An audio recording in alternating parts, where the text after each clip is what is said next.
October 1981. A trooper's voice crackles over the radio, breathless, panicked, chasing a car with no plates down a rain-slicked highway. Then static, silence. Hours later, his cruiser is found on the roadside, lights still flashing, door wide open, but Mercer himself has vanished without a trace. For 20 years the cornfield kept its secret, until a farmer's plow hit something buried deep beneath the soil, and the ground gave up a story no one was prepared to hear.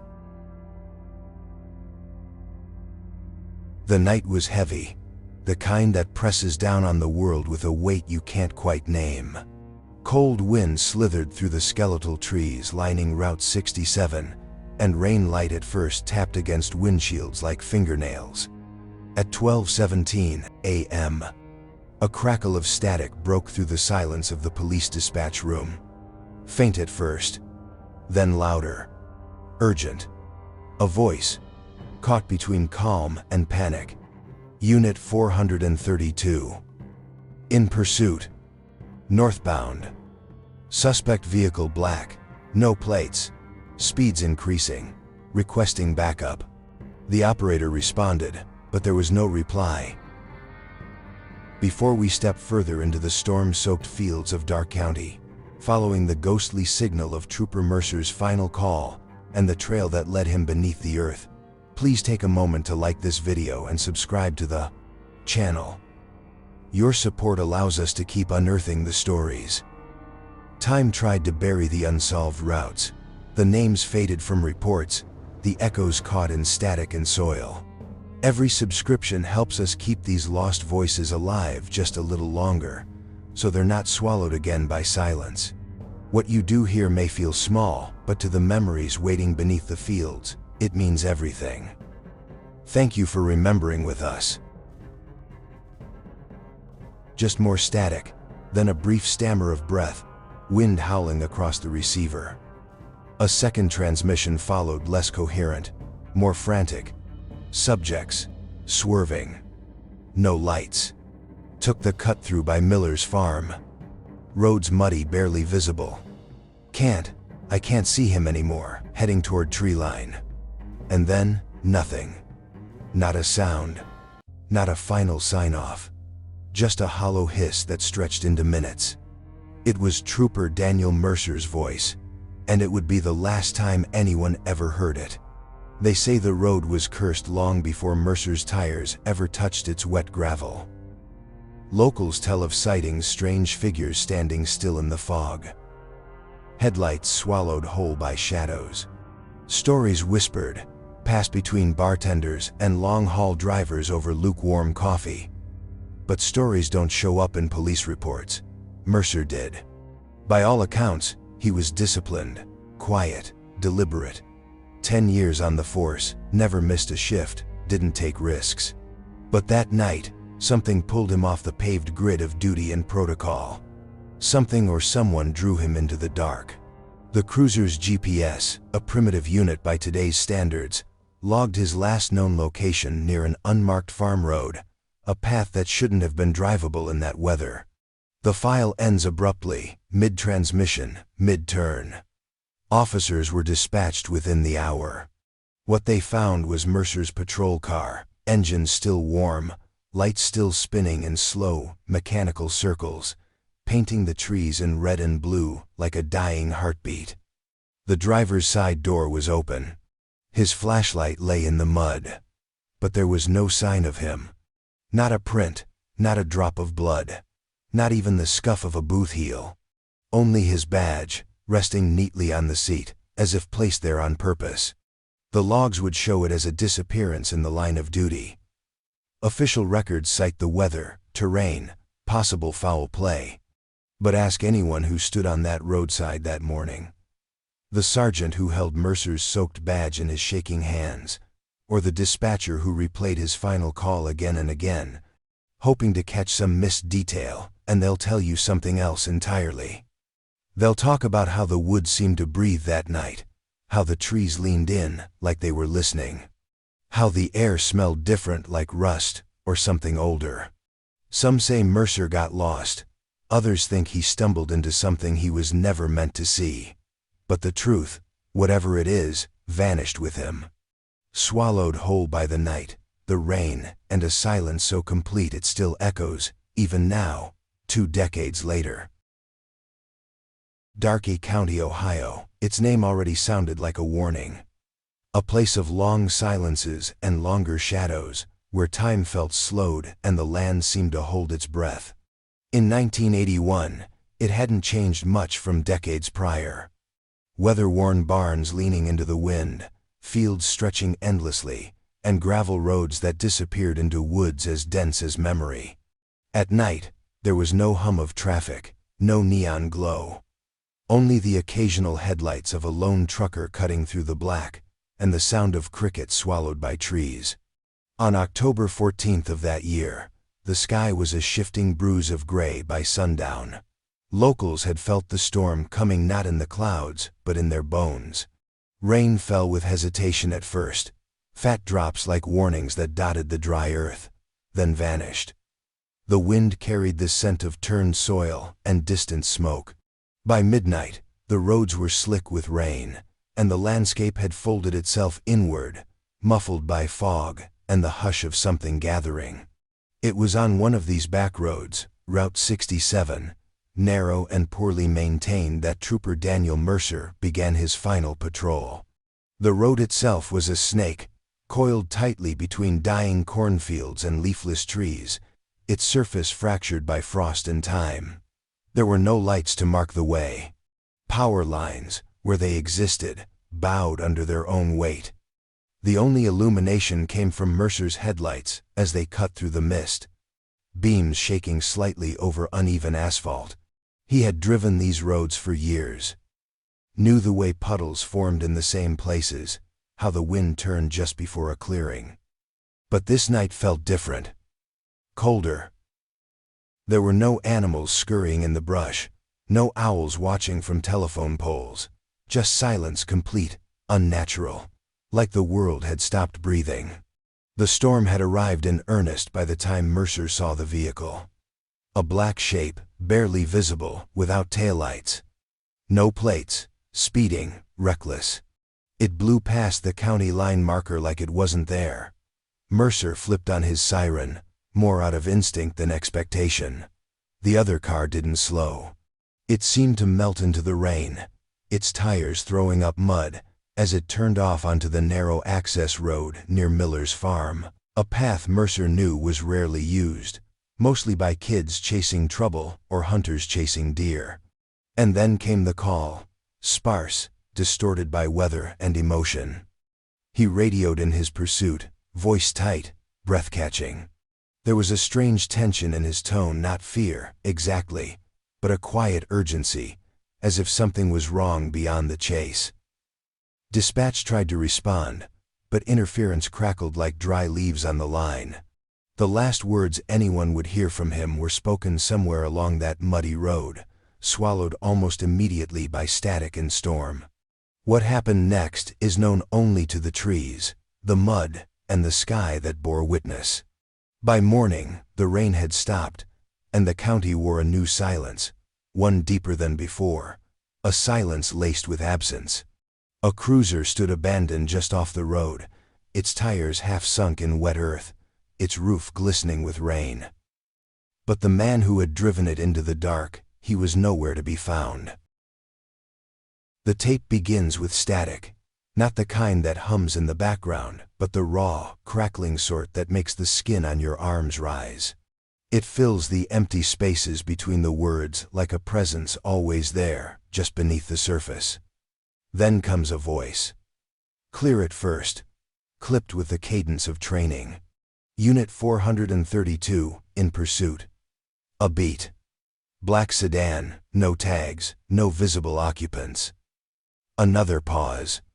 The tape whines as the storm distorts the frequency. Heading northbound on Old Miller Road, no backup. Repeat, no backup. Those words, no backup, linger. They shouldn't have been uttered. A solo pursuit, especially at night and under severe weather conditions, went against everything the department advised. But Daniel Mercer had made the call anyway. Dispatch, staffed that night by a young operator named Joanna Lynn, responded as expected. Calm, measured. Confirm no license plate? Any visible damage to the vehicle? The reply came through, weaker now. Wind howled through the open channel, drowning the response in a hiss. Still, a few words broke through. Swerving, no lights, no driver. Then silence. The logbooks recorded the rest with cold indifference. 12:17 a.m. Initial pursuit, 12:19 a.m. Last transmission received, 12:26 a.m. Repeated attempts to establish contact, 12:37 a.m. Officers dispatched to Mercer's last known location. The timeline laid it out like a ledger. But what it couldn't account for were the unanswered questions curled inside those missing minutes. The tapes were replayed dozens of times. Audio technicians enhanced them. Investigators strained to parse what was being said between the words. Some claimed they heard another voice, faint and buried under Mercer's like a whisper layered on the frequency. A male voice, distant. Others heard nothing, only the silence growing louder. There was no record of the vehicle Mercer described. No recent theft reports matching a black sedan with no tags. No tire marks found beyond the patch of road Mercer's cruiser had occupied. No dashcam footage the equipment in his car had been damaged by rain. No witnesses, just the words he left behind. One part of the transmission remained particularly unsettling. No driver. Not "I can't see the driver." Not "driver" is obscured. Simply, no driver. What could he have meant? Was it just a miscommunication? A slip of the tongue under stress? Or did he truly see something that defied explanation? In later interviews, Joanna Lynn recalled that moment with unease. She said Mercer's voice had changed not in pitch, but in something harder to define. It sounded like he was staring at something that shouldn't exist, she said. Like his brain was trying to catch up to what his eyes were telling him. There was no dash of bravado in Mercer's tone. No anger, no adrenaline-fueled shouting, just confusion. Then silence. In the years that followed, the transmission became folklore, passed around by new recruits like a rite of passage. The ghost on the radio, they called it. A moment caught between this world and whatever lies beneath it. A voice trying to reach out, and then gone. Somewhere in the hiss and hum of that last call, there's a truth no one has fully uncovered. A message encoded in fear and fog. A final attempt to be heard by a world that was already letting go. Dawn broke reluctantly over Dark A County that morning, dragging a pale, bruised light across the wet earth. The rain had stopped sometime before dawn, but the sky still hung low and swollen, as if reluctant to release the night entirely. A soft mist curled up from the ditches that lined Route 67, clinging to the roadside grass and rising in thin, ghostly ribbons over the empty highway. It was a farmer who first noticed the flashing lights faint at that distance, muted by the fog. At first he thought it was just a trick of the morning haze, a reflection off the wet leaves. But as he drew closer, he saw them. The rotating red and blue strobes slicing through the gray, their rhythm mechanical and lonely. The patrol car sat at a tilt on the edge of the muddy service road. One wheel sunk deep into the softened earth as if trying to root itself there. The engine was still running, humming low beneath the rising calls of sparrows and the drip of rainwater from the branches overhead. The driver's side door was ajar, swaying gently in the breeze. No footprints led away from it, just the imprint of the car's own tires, half filled now with rainwater. The lights kept spinning, catching the water on the ground and throwing fractured reflections across the roadside puddles, as though trying to signal something to the dawn. Deputy Hale arrived first on the scene, responding to dispatch's repeated attempts to raise Mercer on the radio. He would later say that he slowed as he approached, because of the stillness, because something about the way the car sat there felt wrong. The air was quiet except for the drone of the cruiser's engine. a sound that should have been comforting but instead pressed like a weight against the morning. He called out Mercer's name once. Then again, the words dissolved into the mist before they could travel far. When he stepped closer, he noticed Mercer's flashlight lying half buried in mud, just a few feet from the open door, as if dropped mid-stride. Inside the car, everything appeared strangely ordinary. The radio crackled softly with an open line, awaiting a voice that would never answer. The driver's seat was dry, the steering wheel glistening with condensation. On the seat, placed neatly as though by careful hands, lay Mercer's badge, not tossed or forgotten placed. No signs of a struggle marked the interior. The keys were still in the ignition. The shift was in park. No blood, no torn fabric. Not even a smudge of dirt on the dashboard. Hale searched the immediate area, scanning the ditch and the tree line for anything drag marks, discarded items, anything to suggest where the trooper might have gone. But the mud yielded no footprints, and the grass stood untouched. By the time the rest of the search team arrived, the mist had begun to thin, unveiling the lonely stretch of road with an almost reluctant clarity. The scene remained as Hale had found it. The humming car, the spinning lights, the open door, and the badge.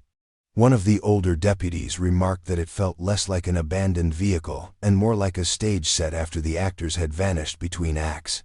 They combed the surrounding woods for hours, shouting Mercer's name into the stillness, their calls echoing off the trunks and fading like distant memories. But the land gave nothing back. What struck most of them was the absence of chaos. No broken branches, no frantic scuffle imprinted in the mud.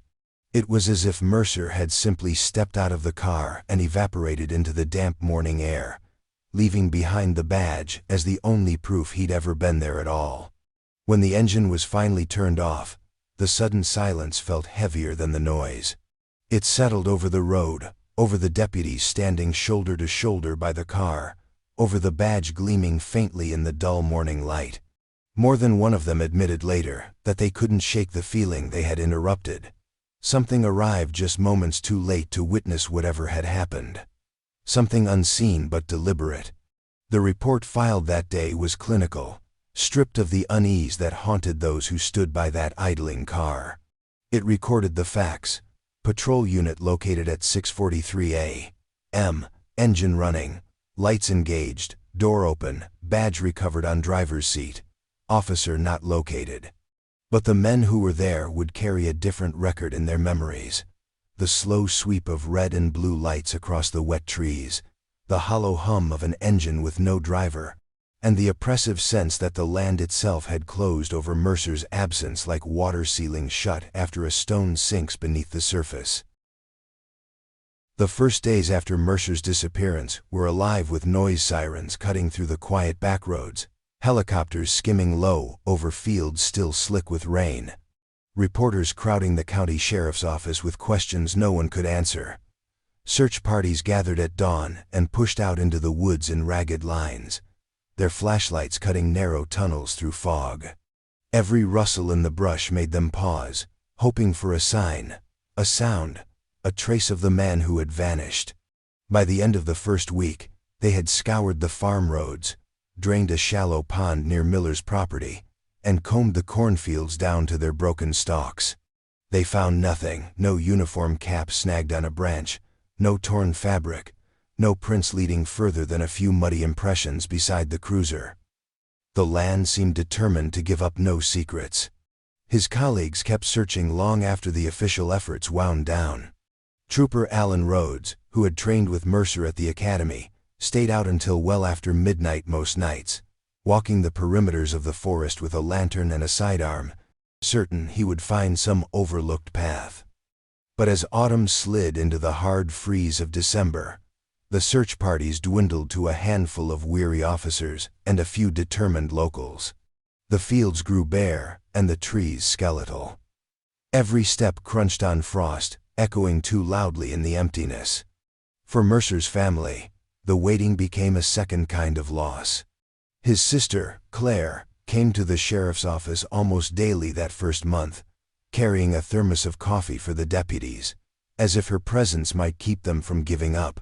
She pinned a photo of her brother to the community board near the entrance, a black and white image from his academy graduation. The corners curled as winter's damp crept in, the smile on his face slowly fading behind layers of thumbtacked flyers for lost pets and yard sales. His mother, a widow already hollowed by grief, refused to box up his belongings. His childhood bedroom in their small house near Arcanum remained untouched. His baseball mitts still on the dresser, his high school trophies collecting dust in the corner. Each night she left the porch light on, a beacon against the darkness, waiting for footsteps that never came up the walk. The official investigation crawled on through the following year, but progress was measured mostly in paper, reports stacked in neat, lifeless piles. Interview transcripts that began to echo one another in their futility. Leads dried up quickly. Some callers claimed to have seen a man matching Mercer's description hitchhiking along the interstate. Others whispered about strange lights over the fields on the night he vanished. None of it held under scrutiny. By the second anniversary, the county stopped staging public searches. The posters in shop windows began to fade and peel. People still spoke his name in hushed tones at the diner, still wondered aloud when a new patrolman took his old routes. But the urgency was gone, replaced by a resigned quiet. For the men and women who had once worked beside him, the unanswered questions weighed heavier with time. Rhodes, now grayer and slower on his feet, admitted in an interview years later that he often revisited that morning in his mind. Mercer's badge glinting on the empty seat, the cruiser's lights painting the wet trees. He said it haunted him that there had been no sign of struggle, as though the man he'd known simply stepped into the fog and let it claim him.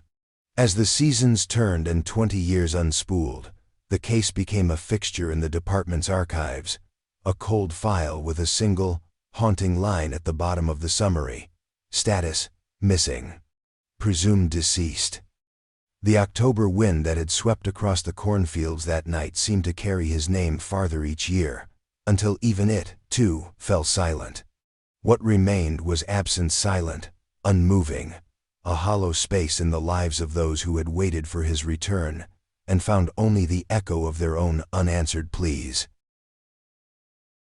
By the spring following Mercer's disappearance, the official search had dwindled into paperwork, but in the bars and on the porches of Darkey County, the story had only just begun to grow. It started as quiet conjecture among the men at the grain mill, and the women at the church socials. What could make a seasoned trooper vanish without a sound? But as weeks turned to months, those soft questions hardened into stories with teeth. People swore the night he disappeared wasn't an ordinary one. A trucker claimed he'd seen orbs of bluish light gliding low across the soybean fields around midnight, drifting like lanterns carried by invisible hands. A farmer who lived near Miller's farm said he'd been woken by the distant hum of something mechanical in the sky, a sound that vibrated in his chest but left no trace when he stepped outside to listen. By the time the county fair rolled around that summer, tales of strange lights over the corn rows had become common gossip, embroidered further with every retelling. Others sought more earthbound explanations. Rumors circulated about bootleggers using the old Miller access road to move illicit goods, about a convoy of unmarked trucks that had been seen on the back roads near the county line the week before Mercer vanished. Folks whispered that maybe the trooper had stumbled onto something he shouldn't have seen, that someone had made sure he would never talk about it. The more practical among them dismissed it all as barroom fantasy, but they lowered their voices when the conversation turned to Mercer's name. There were darker whispers, still stories that clung to the woods like damp moss. A group of teenagers who'd been drinking near the river swore they'd heard chanting drifting through the trees that night, deep and rhythmic, carrying on the wind between gusts of rain. An elderly couple recalled an old farmhouse out past Miller's that had long stood abandoned, its windows boarded, said to be a meeting place for something that didn't want the law sniffing around. People started linking these fragments together, forming a shadowy narrative of cult activity in the cornfields, of secret rites held under the sickle moon. At the diner in town, the waitress who had served Mercer his usual black coffee the morning before he vanished said she'd noticed how distracted he seemed, stirring his cup longer than usual, staring past her as if he were hearing something only he could hear. In the telling, that glance turned into a warning, the kind that made the hair on the back of her neck rise, as though he already knew the road ahead was going to swallow him. Legends wove themselves into the very landscape. Parents warned their children not to play near the tree line after dusk. Drivers claimed to feel an unnatural drop in temperature when they crossed the old Miller Road at night, their radios hissing to static for no reason. A pair of hunters said their hounds refused to follow a deer's scent past the edge of the field where the patrol car had been found, tails tucked tight, eyes fixed on something in the distance that no one else could see. Over the years, the tales piled up like the autumn leaves against the courthouse steps, each new rumor feeding the next until the truth was buried somewhere beneath it all. Even those who claimed not to believe in the strange lights or the old farmhouse would find themselves quickening their pace if they had to drive that stretch of road after dark. When the wind moved through the cornfields at night, locals said it sometimes sounded less like the rustle of stalks and more like a murmur, as if the land itself was carrying on the conversation, repeating every whispered theory back to the empty sky. It was a chorus of speculation and fear, woven into the fabric of the town, sprouting wild in the absence of answers, rumors growing like weeds in the soil where truth had never managed to take root. The morning began as unremarkably as any other in late September of 2001. The sun had only just begun to stretch pale fingers across the horizon, casting a muted gold over the rows of corn that bent and whispered in the breeze.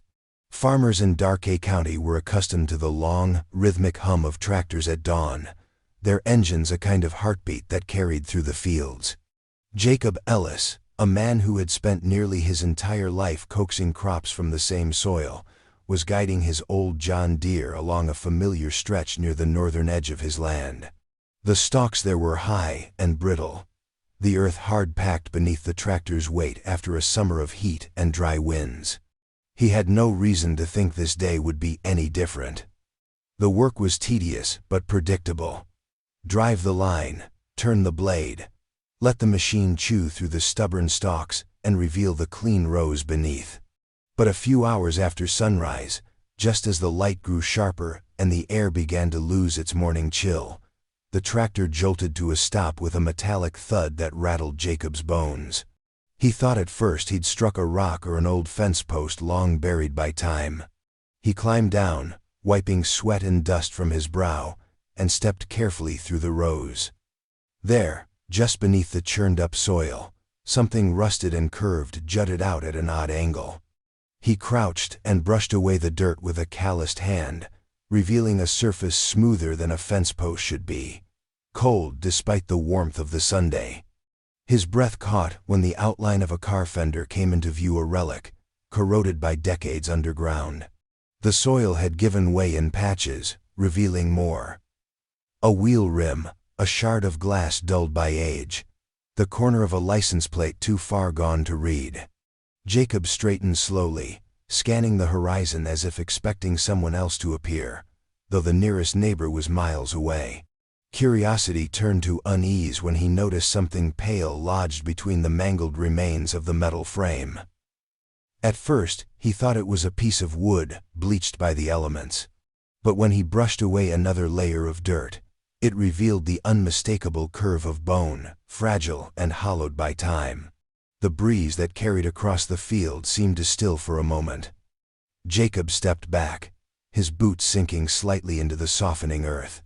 The realization settled in slowly. Whatever lay beneath his cornfield wasn't just a forgotten car, it was someone's grave. He called the sheriff's office from the cab of his tractor, his hands trembling as he described what he'd found. Within an hour, the field was crawling with deputies and investigators, their voices hushed, as though even speaking too loudly might disturb the long-buried secret they had unearthed.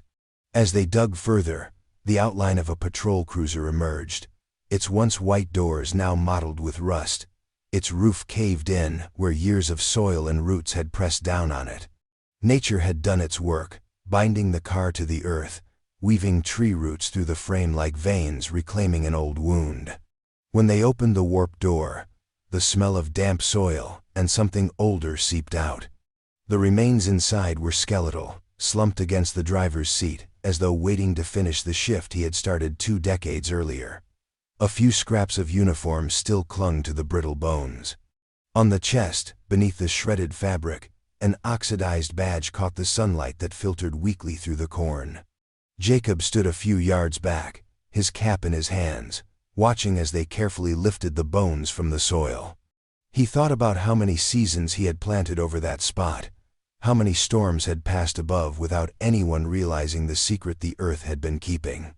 The deputies worked in silence, their boots sinking into the damp ground as they carried out what was left of Trooper Daniel Mercer. The field around them swayed gently, the stalks brushing one another with a sound that might have been mistaken for whispers. It felt to everyone present that the land itself had been waiting, patient and solemn, for the day it would finally be made to speak. The excavation stretched into the late afternoon, the cornfield transformed into a makeshift dig site beneath a pale, reluctant Sunday. Deputies had cordoned off the area with faded yellow tape that fluttered in the breeze. Its movement, the only thing lively in a scene otherwise hushed and reverent. The air was heavy with the scent of wet soil, sweet rot from the trampled stalks, and the metallic tang of rust disturbed after decades underground. The workers moved slowly, as though afraid that any sudden gesture might break the spell the earth had cast over what it had been hiding. When the last matted roots were cleared away, the full shape of the vehicle emerged. The cruiser was more ruin than machine, the white paint eaten through by time until it had become a mottled skin of ochre and brown. The roof had collapsed inward, a scar of decades of pressure from soil and rain. Vines and thick roots curled through the shattered windows and twisted along the doorframes. Nature's slow reclamation, binding metal and earth together. It no longer looked like something that had once been driven by a man. It looked instead like it had grown there, as much a part of the field as the corn that swayed above. The rearview mirror hung by a single thread of corroded metal, swinging gently each time the breeze passed through the empty cavity of the cabin. The windshield was spiderwebbed with fractures, but remarkably intact, as if it had been waiting all these years to be shattered in the light rather than in the darkness where it had been buried. The deputies crouched by the warped doors, exchanging quiet glances, their boots sinking into the softened earth where the tractor's blade had first struck. It was Deputy Hale, now older, his hair thinner and grayer than the man who had found Mercer's abandoned car 2 decades earlier, who opened the door. The hinges protested with a hollow groan that sent a shiver down the line of onlookers. The smell that escaped was earthy and damp, layered with something faint but unmistakable. The smell of a body long gone, reduced to its most enduring pieces. Inside, the cabin was half filled with compacted soil. Roots had grown across the dashboard, fine as veins, splitting at the seams of the vinyl and vanishing again into the floorboards. The steering wheel was brittle to the touch, its rubber coating flaking away in uneven patches. And there, slumped slightly to one side in the driver's seat, was what remained of Trooper Daniel Mercer.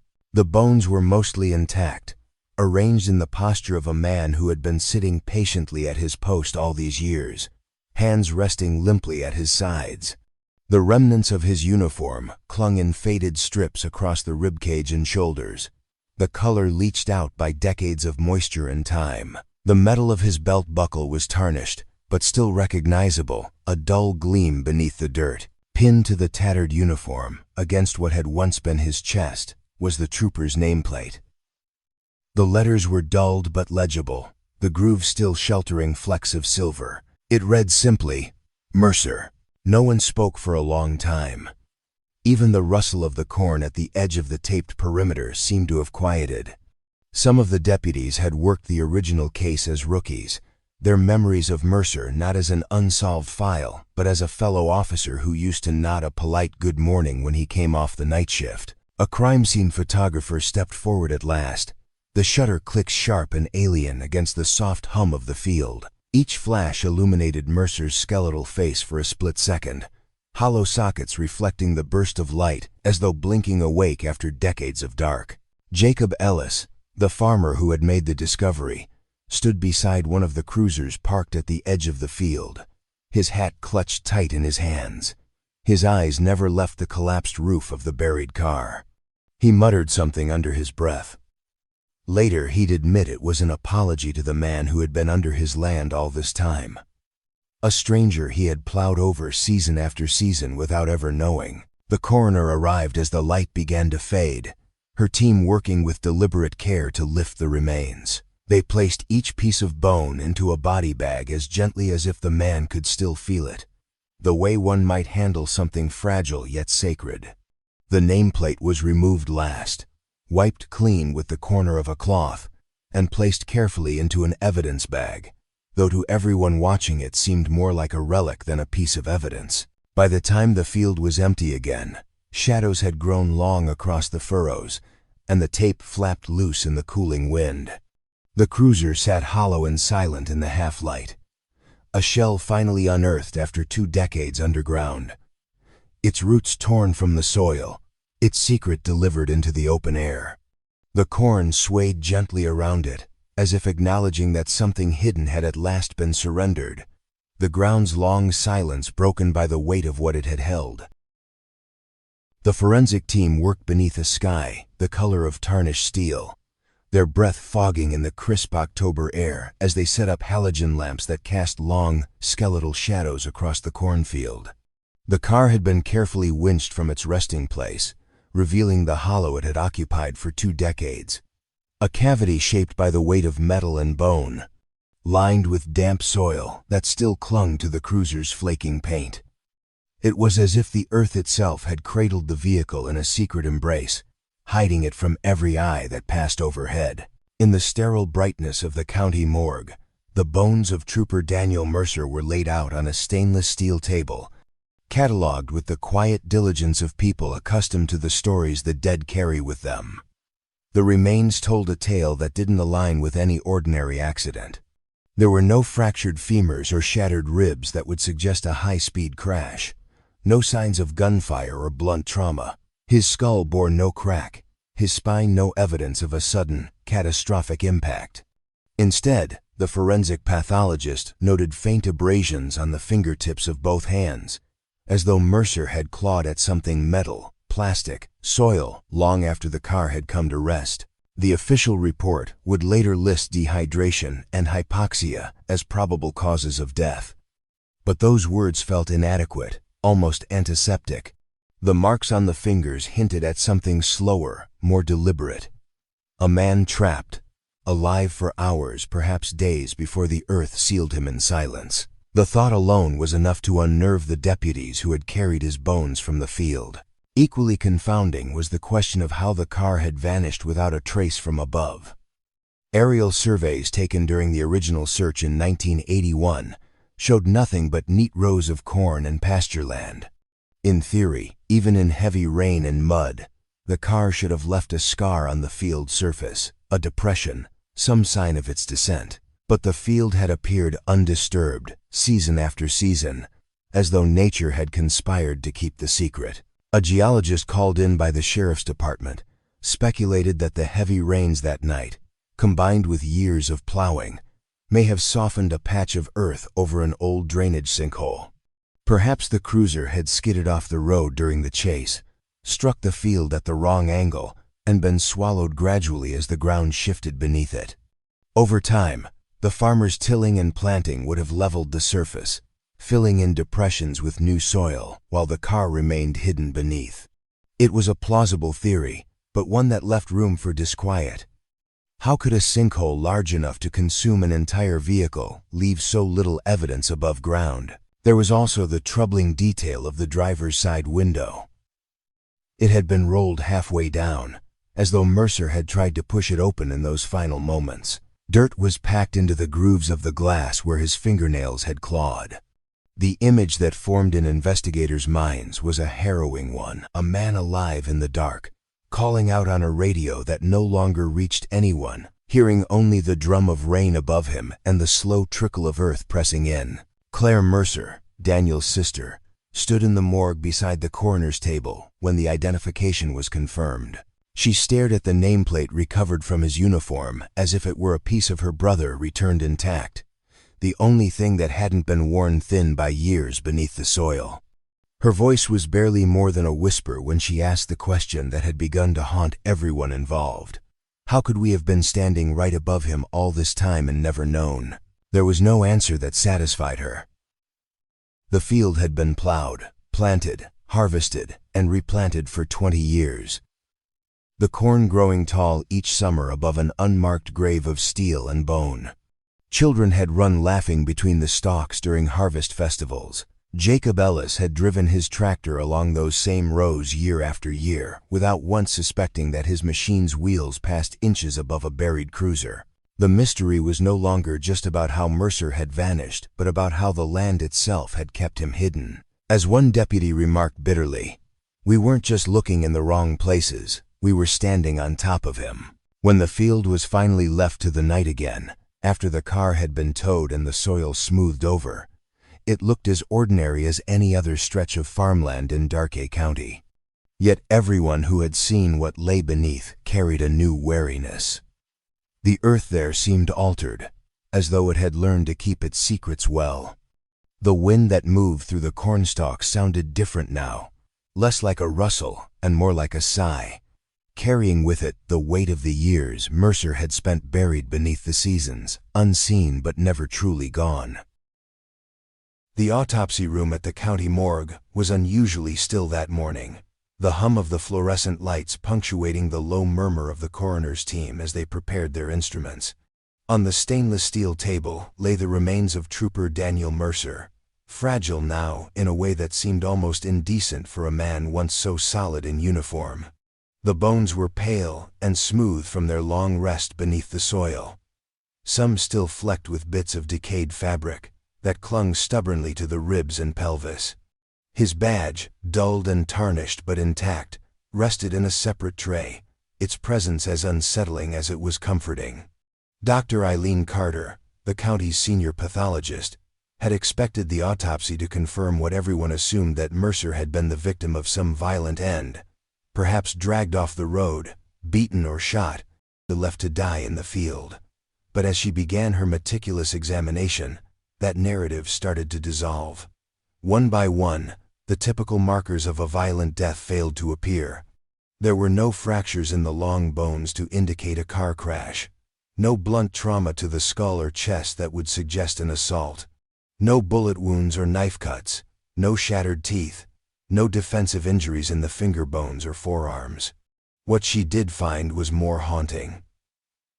The bones of the fingers were scuffed and grooved at the tips, faint but deliberate scratches that followed the natural curve of a hand clawing against resistance.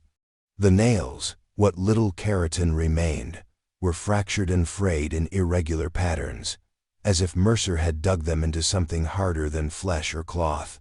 Dr. Carter called for the photographs taken at the scene, the ones that showed the inside of the recovered cruiser before the body was moved. Under the harsh glare of the crime scene camera flash, the interior of the car revealed a network of faint scratches etched into the plastic of the door panels and dashboard. They weren't random scrapes from debris or roots. They followed desperate arcs and lines that radiated from the driver's side toward the window. There was dirt packed into the grooves of the half-rolled-down window glass, streaks embedded deep into the rubber seals where fingers had clawed at the opening in a futile effort to gain leverage. The forensics team later confirmed that some of the soil trapped in those seams bore traces of human skin cells too degraded to analyze but undeniably there. The official autopsy report listed dehydration and hypoxia as the likely causes of death, the sterile terminology doing little to blunt the image it conjured. The implication was unbearable, that Mercer had been alive after the car went under, trapped in darkness as the rainwater seeped down and the air grew thin, surviving long enough to leave his mark in the scratches before his strength failed. What puzzled investigators further was the absence of any catastrophic event to explain how the car had ended up buried in the first place. No signs of impact injuries on Mercer's skeleton, no crushed bones from a rollover accident, nothing to indicate that the car had hit a barrier at speed. It was as though the cruiser had simply sunk into the earth without violence, carrying its occupant down with it. Detective Mark Reyes, who had been assigned to the reopened case in 2001, stood with Carter as she reviewed the findings, staring at the photographs of those scratches. If he was conscious long enough to claw at the door, why didn't we hear it in his voice over the radio? He asked quietly. Carter had no answer. Claire Mercer, Daniel's sister, was given a summary of the results later that week. She sat in the coroner's office in a simple wool coat, staring at the manila folder as if it might somehow transform into something more merciful if she looked long enough. The details of her brother's final hours alive, trapped, struggling in the dark while rain fell on the world above, seemed to steal the air from her lungs. She left without speaking, clutching the folder to her chest like a fragile heirloom. For the sheriff's department, the autopsy raised more questions than it answered. They could now say with certainty that Mercer hadn't been shot, stabbed, or beaten, but the knowledge brought no sense of resolution. Instead, it opened a deeper mystery. How could a seasoned trooper on a routine chase end up entombed in his own cruiser? Unharmed but unable to escape, as the earth quietly consumed them both. Even years later, those who were there still recall the eerie quiet of that room, the silver table, the soft rustle of gloves, the hollow ring of steel instruments being set down. The clinical process of uncovering the truth could not erase the image that lingered. The scratches on the door, thin and chaotic, like the last words of a man who had no other way to be heard. 2 decades after the night Mercer disappeared, the field where his cruiser was unearthed still bore faint scars from the excavation, though the corn had returned, swaying gently as if determined to reclaim its rhythm. Inside the sheriff's office, a different kind of excavation was underway. Stacks of weathered maps, aerial photographs faded to sepia, hand-drawn diagrams from 1981 pulled from filing cabinets whose metal drawers screeched when opened. Investigators gathered in the small conference room with its buzzing fluorescent lights, determined to rebuild the last moments of that midnight chase using everything they knew now, everything they had missed back then. The first breakthrough came from overlaying the old pursuit route with new topographic data. What had once seemed like a straight, if reckless, northbound chase revealed something more deliberate. The path Mercer's cruiser took that night curved unnaturally, bending away from the main highway far earlier than expected, diverting him toward the stretch of farmland that had later swallowed him whole. The trail of tire impressions logged in the 1981 reports, long dismissed as muddied and inconclusive, now formed a breadcrumb trail leading into the darkness. Mercer hadn't veered off-road in confusion or lost control in the storm. He had been following something. Detective Mark Reyes traced the route on the laminated map with the blunt edge of a pencil, frowning at the pattern. He wasn't chasing, Reyes muttered. He was being pulled in. The phrase hung in the stale room, unsettling in its simplicity. Reconstructing the timeline through the dispatch logs only deepened the mystery. Mercer's initial report described a black sedan with no plates, speeding northbound. Yet the distance between each of his radio calls suggested that the lead vehicle was slowing rather than fleeing, allowing him to keep up without pushing his cruiser to dangerous speeds. It was as though whoever or whatever he was following wanted to be followed. Joanna Lynn, the former dispatcher from that night, now retired but still sharp-eyed, was invited back to listen once more to the preserved recordings. Her face tightened as she heard Mercer's voice again after 20 years, that strained urgency compressed by the static. "It wasn't panic," she said softly, shaking her head. "It was confusion. Like he'd realized something wasn't right, but couldn't name it yet." The investigation turned to eyewitness reports from that night, scattered across the old file. Most had been dismissed in 1981 as unreliable truckers tired from the road, farmers startled awake by thunder. But one stood out now. A retired lineman had reported seeing not one but two sets of headlights weaving through the backroads minutes before the storm intensified. He had described the lead vehicle as dark, possibly unmarked, followed closely by another, with flashing lights he assumed was a police cruiser. That detail had been disregarded at the time as mistaken, but in the light of Mercer's route, it aligned too closely to ignore. Speculation grew darker with every re-examined clue. Some suggested Mercer had stumbled into an illegal convoy moving through the county that night. Others spoke again of the mysterious black vehicles rumored to appear on rural roads in the early hours, tied to no agency anyone could name. A few whispered of more unearthly explanations, pointing to the way Mercer's last known direction cut directly across abandoned drainage routes and vanished paths long since reclaimed by nature, as though he had been drawn off the human map entirely. The most haunting revelation came when an analyst charted the final 2 miles of the chase. The curves Mercer's cruiser made mirrored the layout of the drainage channels beneath the field, an odd, almost calculated pattern, not the erratic path of a suspect trying to flee. It looked, as one deputy put it, like he was following a road that no longer existed.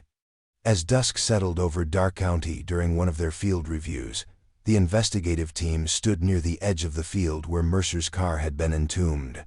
The distant hum of crickets and the rustle of the stalks made it easy to imagine the sound of tires on wet gravel, a siren wailing faintly before being swallowed by the wind. Some of the younger deputies admitted they could almost sense the echo of that pursuit lingering in the air, as though the night itself had never quite moved on. No conclusion emerged from the reopened investigation, only a deeper sense of unease. Mercer had been led, not lured by chance but steered by intention, toward a place where the earth would close over him. The question that gnawed at everyone remained suspended in the air like the static on the old recordings. Who, or what, had been waiting at the end of that unseen road, and why had it chosen him to follow? The discovery came late one evening in the dusty archives of the county courthouse, where Detective Reyes sat hunched over boxes of brittle folders that smelled faintly of mildew and rain-soaked cardboard. Most of the documents were unremarkable old incident reports, faded photographs of tire tracks, water-damaged maps, but near the bottom of one stack, he found a folder marked simply MISC, Tips. Inside were handwritten statements collected during the first week after Mercer vanished, many of them ignored or dismissed as rumor at the time.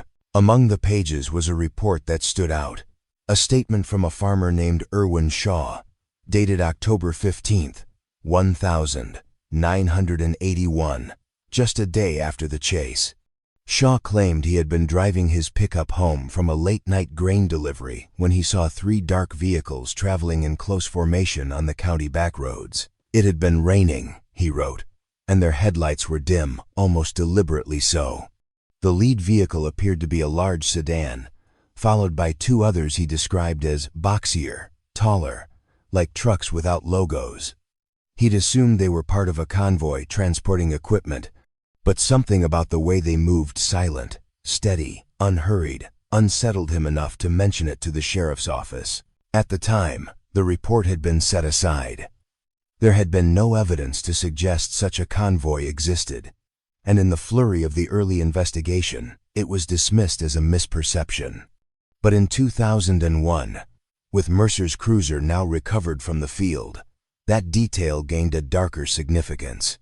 Reyes requested access to state highway records and border checkpoint logs from that week in 1981, hoping to trace any registered government or commercial vehicles that might match Shaw's description.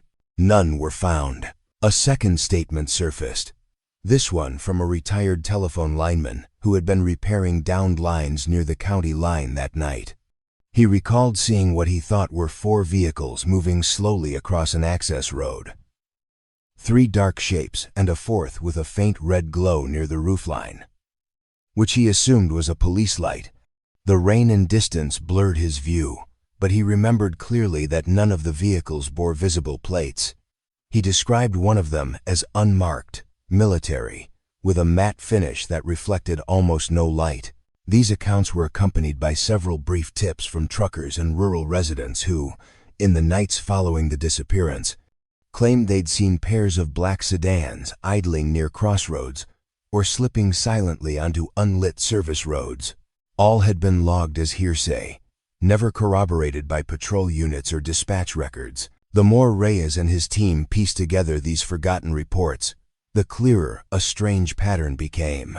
If Mercer had indeed been following a black sedan that night, he might not have been chasing a single reckless driver. He could have been tracking the rear guard of a moving column, unaware that he was being drawn off the highway by more than one vehicle. The absence of official records for any convoy in that area at that time raised a troubling question. If these vehicles belonged to a private operation, what were they transporting? And why travel on rain-slick rural roads at midnight instead of the main highway? If they were federal or military, why the secrecy, and why no trace of authorization or even acknowledgement? A retired deputy named Carl Henson, who had been part of the original search, remembered that on the morning Mercer's cruiser was found abandoned in 1981, the tire impressions in the mud near the scene didn't all match Mercer's car. "We figured they were from farm equipment," he recalled when Reyes interviewed him decades later. "But now I wonder if we brushed past something we shouldn't have. The implication that a convoy potentially armed, potentially covert, had crossed paths with Mercer that night, but left no official trace, unsettled everyone involved in the reopened case. The thought lingered that perhaps Mercer had intercepted something he wasn't supposed to witness, and for reasons still buried beneath classified silence or deliberate omission, it had cost him his life. No license plates were ever recovered from the field, no matching tire casts were preserved, and no further eyewitnesses came forward. All that remained were fragments of accounts, blurred by time and weather, and the persistent image of unmarked black vehicles slipping like shadows across rain-washed gravel roads. In the absence of proof, speculation flourished once again. Some officers believed the convoy was real, but had since been buried under bureaucratic paperwork or secrecy. Others dismissed the sightings as collective misremembering, the human mind's tendency to invent patterns when fear leaves gaps. Yet for the people of Dark County, the stories of that convoy never truly faded. Late-night travelers still claimed to see headlights briefly appear at distant crossroads before vanishing without a trace. Farmers spoke of hearing engines on quiet nights where no road should carry traffic. And on the map spread across the sheriff's conference table, the plotted sightings formed a rough trail, one that ended not far from the Cornfield, where Mercer's cruiser had waited 20 years for the Earth to finally give up its secret. The discovery came late in the winter of 2002, months after Mercer's remains had been laid to rest. Detective Reyes had grown restless with the gaps in the case and turned his attention to the old dispatch recordings, relics of magnetic tape kept in a steel cabinet at the sheriff's office. Most of the tapes had been copied and digitized over the years, but he requested the originals, suspecting that something might have been lost in translation when the audio was transferred. The reels were brittle from age, their labels smudged by decades of handling, each one marked with a date and a string of numbers. Reyes set up the player in a dim back room, where the hum of the fluorescent light overhead made the air feel colder. As the tape wound through the machine, the familiar crackle of static filled the space, followed by Mercer's strained voice calling in the pursuit. It was exactly as everyone remembered, the sharp hiss of wind, the clipped phrases that still carried the weight of that night. But as Reyes listened again, this time through a pair of over-ear headphones meant for forensic work, he heard something different.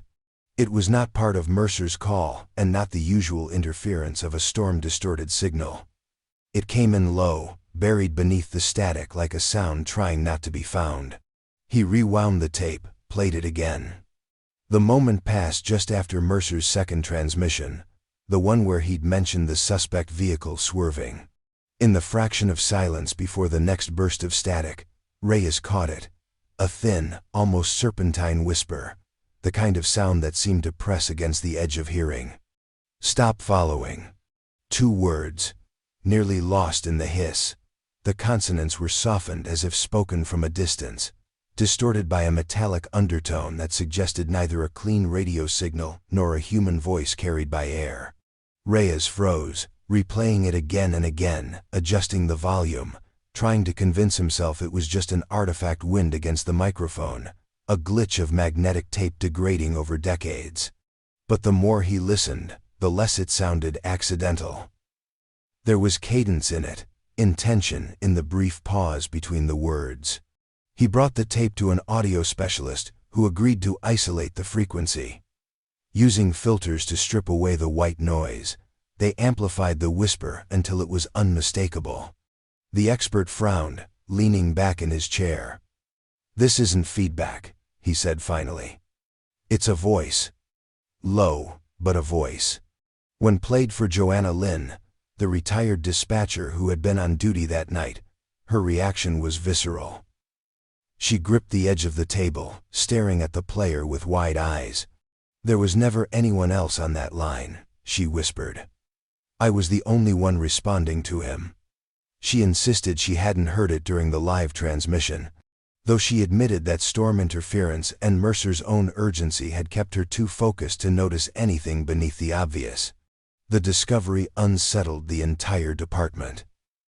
If another voice had been present on the radio channel that night, it raised questions that didn't have easy answers. Was someone else transmitting on the same frequency without authorization? Could a signal from another device have bled into Mercer's channel, coincidentally forming words that sounded like a command? Or was it something more elusive, something that defied the rational boundaries of the investigation? Some deputies dismissed the whisper as a trick of deteriorating audio. Others were more reluctant to speak on record, admitting privately that it gave them a chill they couldn't quite explain. Reyes himself avoided drawing conclusions, but he couldn't shake the feeling that Mercer hadn't been alone in those final moments, that someone or something had been speaking to him, urging him to abandon the chase before it was too late. For Claire Mercer, learning about the second voice was another wound. She sat quietly as Reyes played her the filtered recording in his office. When the faint words came through the speakers, she closed her eyes. "He wouldn't have stopped," she said softly. "Not Daniel. He'd never ignore a chase, not even if he was scared." The tape was filed into evidence with a note about anomalous audio content, but it never led to further clues. The voice remained a disembodied presence, a brief intrusion into a night already clouded with mystery. Even now, those who have heard it often describe the same unsettling detail, that it didn't sound like a warning given in panic or anger, but like an instruction, calm and absolute, as if the speaker had expected to be obeyed. That fragment of a whisper continues to haunt the case, an echo that suggests Mercer was not just chasing shadows on a rainy road, but responding, perhaps unknowingly, to a presence that had already turned its attention toward him. The excavation team returned to the cornfield a few days after Mercer's remains were removed, intent on combing through the cavity where the cruiser had rested. The weather had shifted again, the crisp October sunlight falling pale across the churned earth, and the heaps of damp roots that still clung to the edges of the hollow. The tractor that had first struck the buried car stood parked at a distance like a silent witness, its tires streaked with dried mud.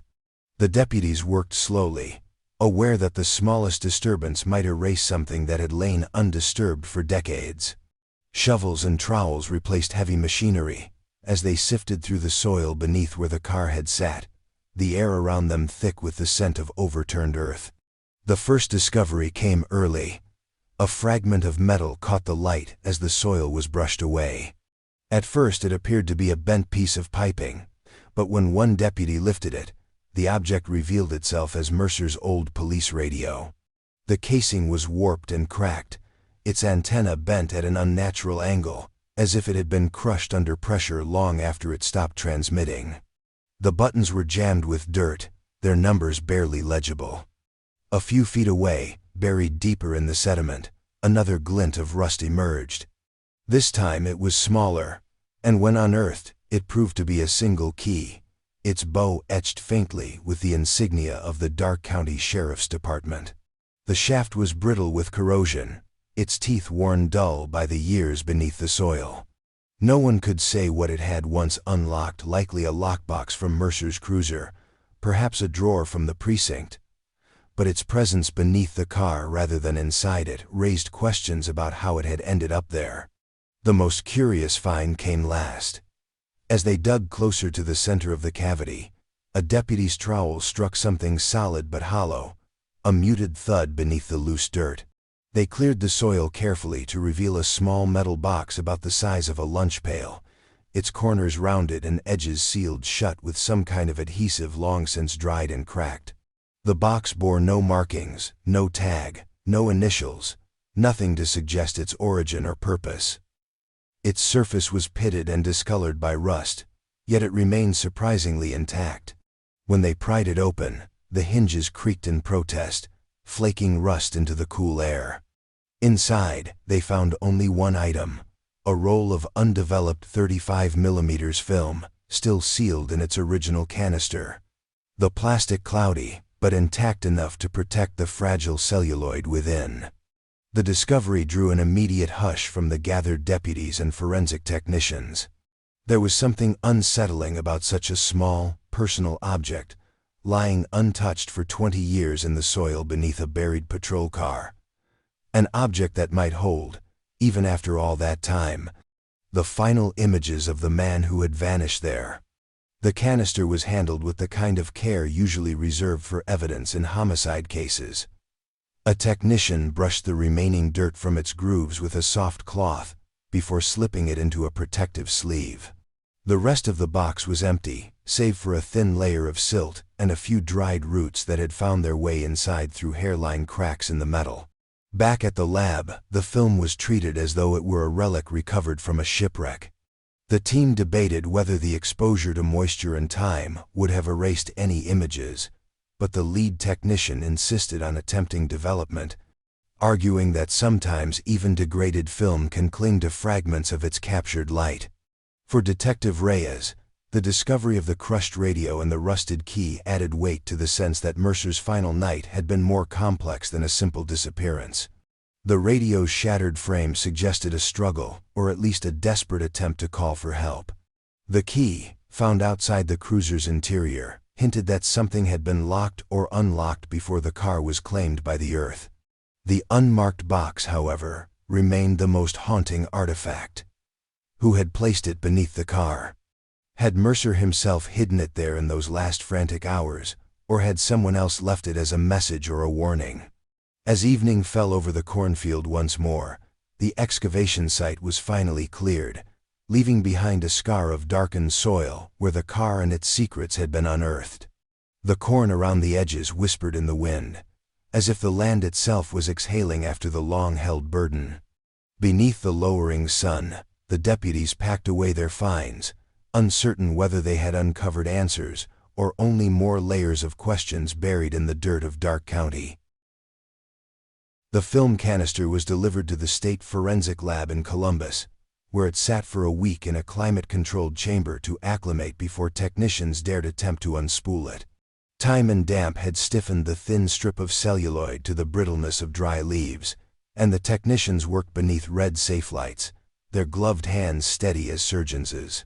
The first turn of the reel produced a faint crackle that made everyone in the room hold their breath. If the film snapped, 2 decades of silence would remain unbroken. Inch by inch, they coaxed it free and immersed it in a series of chemical baths designed for restoration. Slowly, against all expectation, shapes began to emerge on the contact sheets, ghosts resurrected in silver grains. The photographs were unlike typical police evidence. They lacked the framing of official documentation. Instead, they had the uneven composition of hurried snapshots taken by a nervous hand. The earliest frames showed nothing more than the muddy expanse of a field at night, blurred by movement or perhaps by rain clinging to the lens. Headlights cut across the darkness in slanting beams that illuminated nothing but stalks of corn bent in the wind. As the technicians progressed through the negatives, one image in particular drew them in. It showed the side of a patrol cruiser, its white door stark against the black field behind it. The car's spotlight was off, the emergency bar dark. Beside the cruiser stood a figure blurred, tall, indistinct. The shoulders were squared but featureless, as though the camera had failed to capture the depth of the body itself. The figure's head was turned slightly toward the photographer, but no face could be discerned, only a pale oval framed by the suggestion of shadow. The following images were progressively stranger. One frame caught the silhouette of the same figure closer to the hood, as if approaching the front of the cruiser. The next showed the cruiser from the passenger's side, windows rolled up, the reflection of the cornfield stretching across the glass. At first glance, it seemed empty until a technician, squinting, noticed the faintest suggestion of eyes in the rearview mirror. Enlarged under magnification, the detail revealed itself, the unmistakable outline of a man's face caught in the small rectangle of mirrored glass. His expression was not neutral. The eyes were wide, unfocused, lit by a glint of reflected flash. The mouth, though indistinct, seemed caught between shouting and gasping. The entire image was grainy, fragmented by decades of decay, but even in its distortion, the terror was palpable. Those who saw it said the picture seemed to vibrate with the fear of the moment it had captured, as if Mercer's last emotion had been burned into the emulsion. Detective Reyes studied the photographs in the dim light of the evidence room. The contact sheets spread across the table like a deck of cards dealt by something unseen.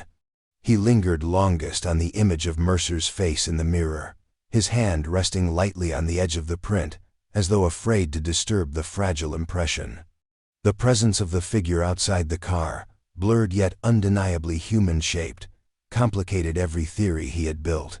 When shown the images, Joanna Lynn, the former dispatcher, pressed a palm to her mouth.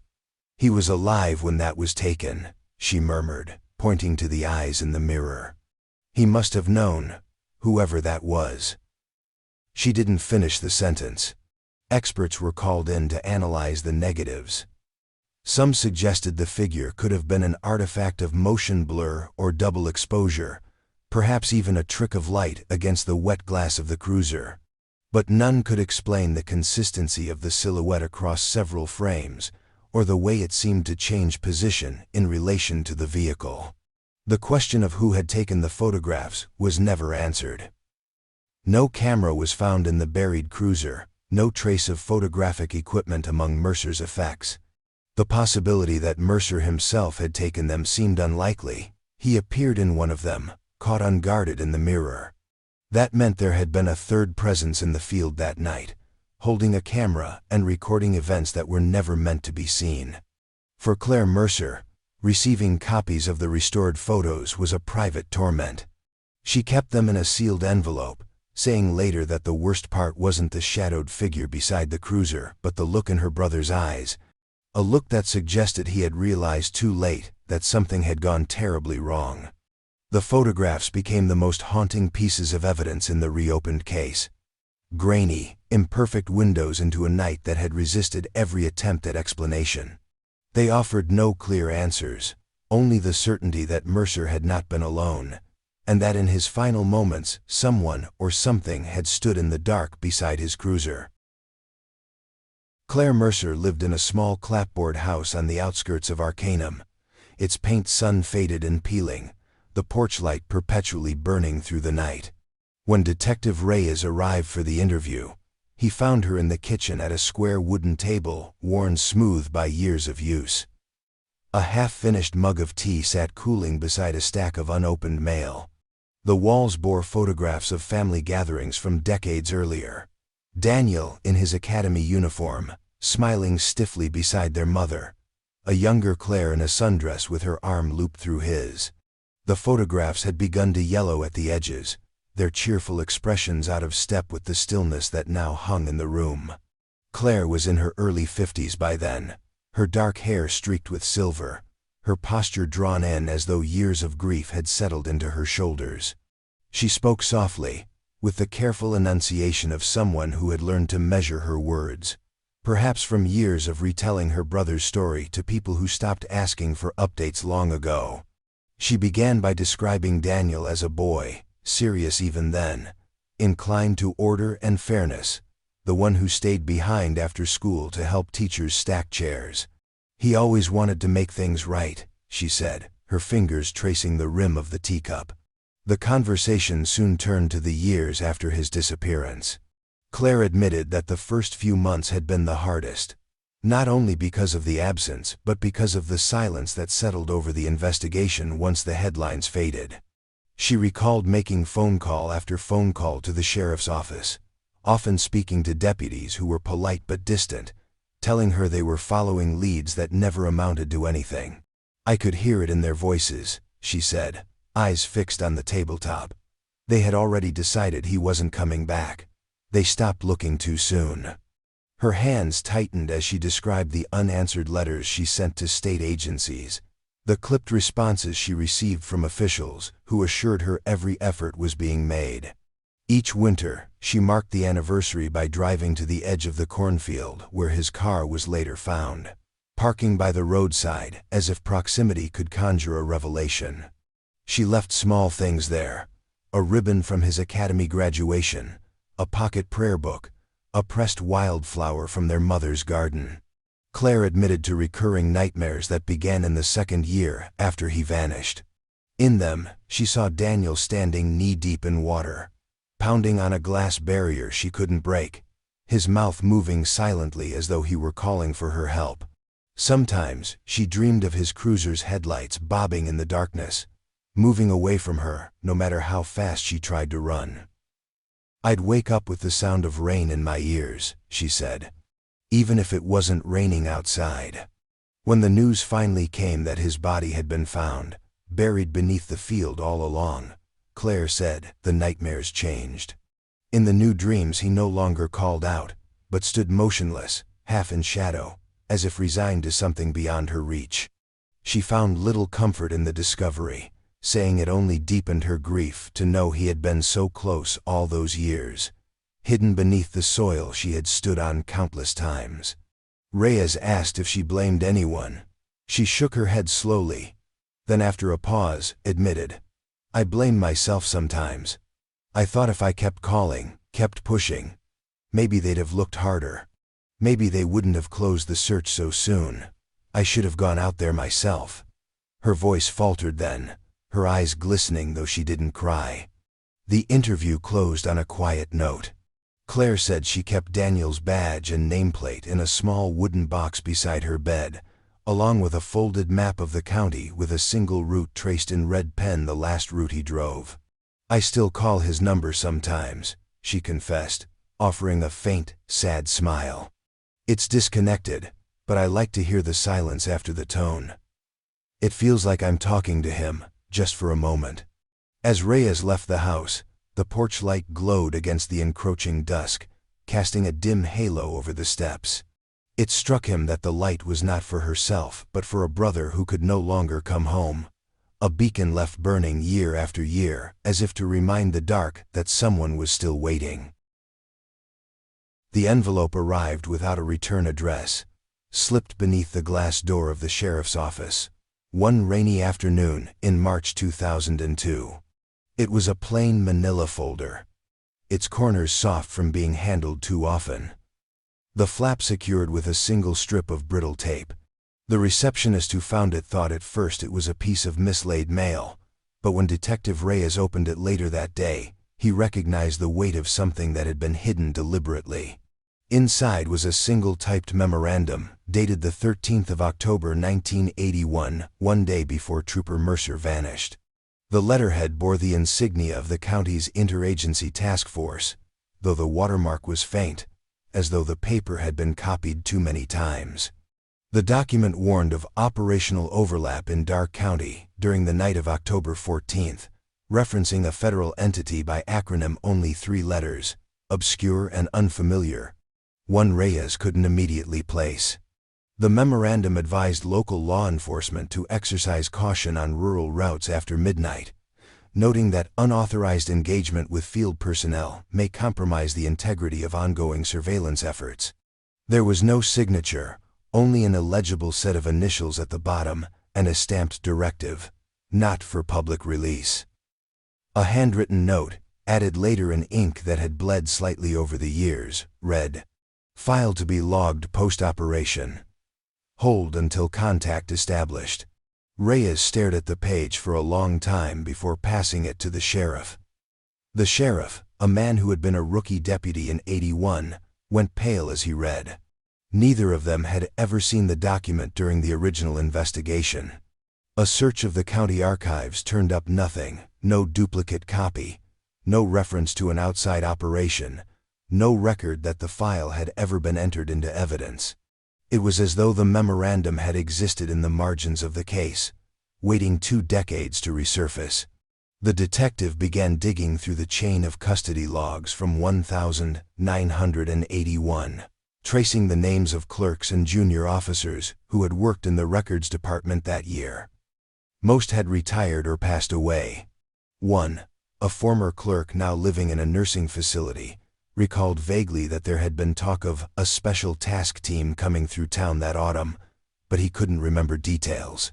"They told us to keep things quiet," he said in a wavering voice. "Said it was above our pay grade. We never asked questions back then." What troubled Reyes most was the timing. If there had been a federal operation active in the area on the very night Mercer was lured off-road, why had no one from that agency come forward during the search? Why had the sheriff's department been left to assume that Mercer's disappearance was an isolated tragedy rather than a potential incident connected to a classified activity? Forensic analysts examined the paper itself, concluding that it was authentic to the early 1980s, the aging of the fibers and the typewriter ink consistent with the period. There were faint impressions of other words on the back page, as if it had been stored beneath heavier reports, but nothing legible enough to reveal more. The anonymity of the tipster was another unanswered question.